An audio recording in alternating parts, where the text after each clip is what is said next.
भोरब जब अंगनावा में गोड़ा में छन छन करे है।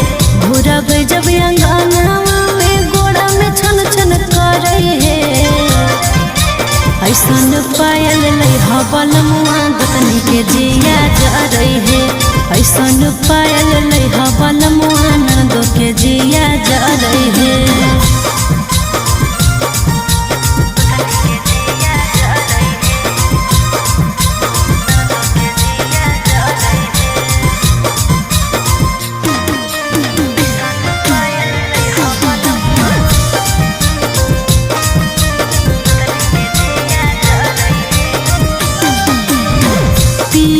कलर के एगो सड़िया ले अइहा बंगाल से एगो जी उठावा के चाहिए